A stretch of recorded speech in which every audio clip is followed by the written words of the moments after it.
స్వామికి ఈయన రాసిన తిరువేంకట ఉంది కదా, అక్కడ శ్రీవైకుంఠంలో శాక్తిమరి చేస్తే మళ్ళీ మనం స్వామి దేవరవారు స్వామిని, స్వామి మమ్మల్ని రక్షించడానికి ప్రపన్న జన రక్షణార్థమాగా నమ్మాళ్ళవారు సాధితరుల వేండు, నమ్మాళ్ళవారిని మాకు కృప చేయండి అని ప్రార్థిస్తే మళ్ళీ ఇదిగో స్వామి మనకి నమ్మాళ్ళవారి రూపంతో ఇక్కడ విగ్రహ రూపంలో అనుగ్రహించారనమాట.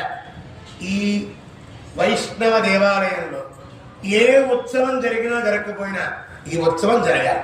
ఆయన పేరేంటో తెలుసా? శఠకోపులు అని ఆయన పేరు. ఏ పేరు? ఎందుకు వచ్చిందంటే చూడండి, పోయేటప్పుడు మన మనస్సులో ఏది తలుచుకుంటే తర్వాత జన్మే వస్తుంది. కానీ ఈయన నిరంతరము స్వామి పాదములు తలుచుకున్నారు కనుక ఇది స్వామి పాదుకులుగా మళ్ళీ అవతారం వచ్చింది.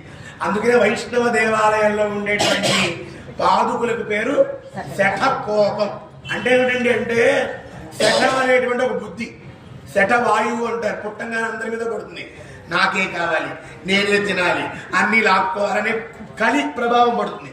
ఈయన ఆ శఠం అనే వాయుని ఈయన దగ్గర రానివేట అన్నట్ట, కోపగించారు. అందుకే ఈయన పేరు శఠకోపులు, శఠ వైరి అని వచ్చింది. ఆ పేరుతోనే స్వామి పాదుకులు శఠకోపం. అందుకే అన్ని గుళ్ళలోకి వెళ్ళి శఠకోపం పెట్టాలని నాకు వీల్లేదు. ఎందుకని అది శ్రీమన్నారాయణ దగ్గర ఉండేటువంటి పాదుకులకి పేరు శఠకోపము, శఠారి అనేటువంటి పేరు అనమాట. ఆళ్వాళ్ళు శఠారి శఠకోపులుగా అక్కడ మనకి దర్శనాన్ని ఇస్తున్నారు. జై శ్రీరామ్.